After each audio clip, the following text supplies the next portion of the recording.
Your ambition is a trauma response. As a society, we worship the grinders. We worship the people that carry the boats. But these individuals that we hold on such a high pedestal are just reliving trauma. They're reliving fear and purposing it into action. Each one of us has had unique experiences growing up, and that has left us unresolved. For me, I always felt like I was unathletic or too small, and so my compensation for that was participating in a sport that is very violent, to fight people and be combative. And that made me feel fulfilled. However, this sense of fulfillment became a greater hunger that was never truly satisfied. But the idols that we hold up on a societal basis are the people that are the least sensitive to these feelings of sadness, to these feelings of unrelieved desire.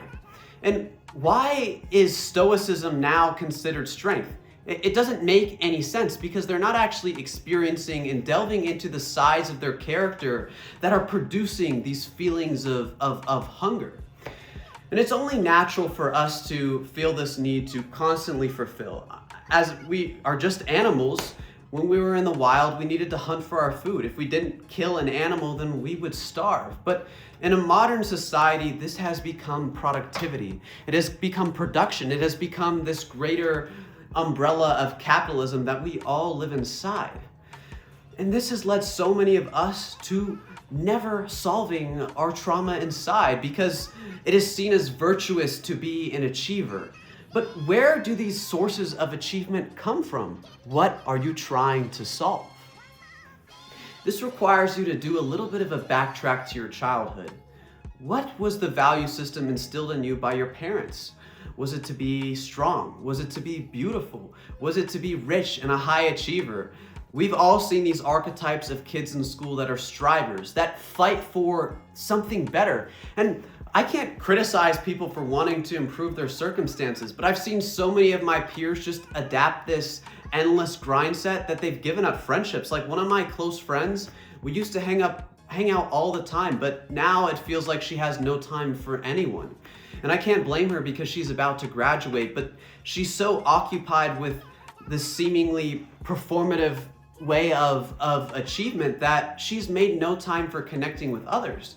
And it begs the question that if we will go through our whole lives never knowing how to be satisfied. Because fear is the easiest source of ambition.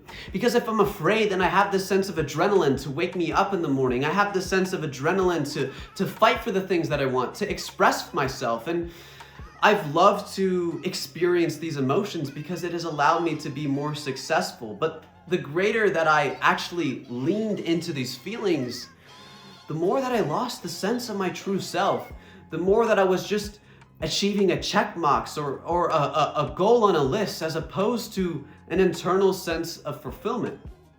And as a business major, this is prevalent with almost all of us. I chose my area of study because I wanted to make money and I want to have stability. I wanted to make the smart decision of being practical in life.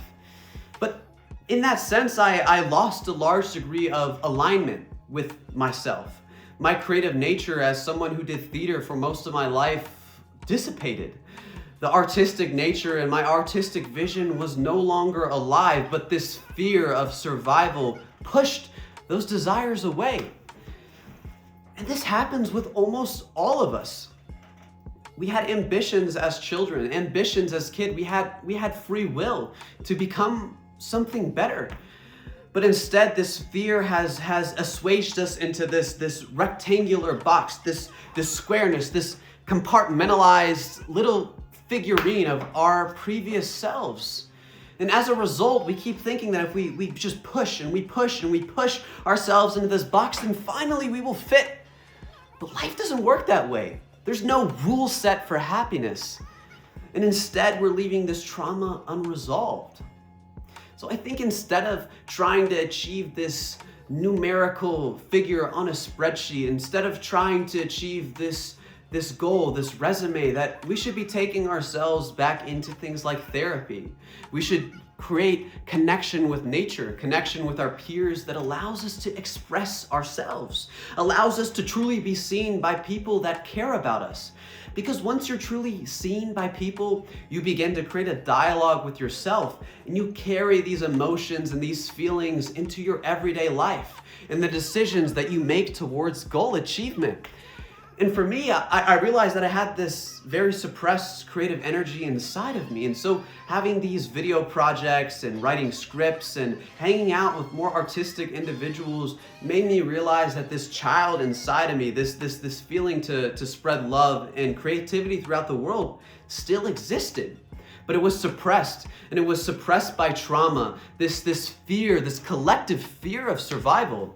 And so many of us share this. So as a society, we've created a practical economy, a practical society that gets things done.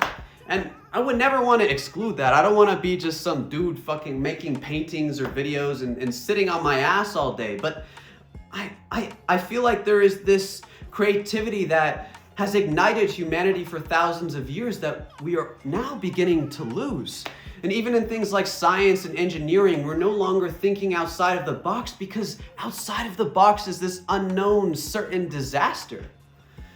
But once you begin to break out of this rigid container, you begin to realize that going outside of the box is now one of the only means to being successful.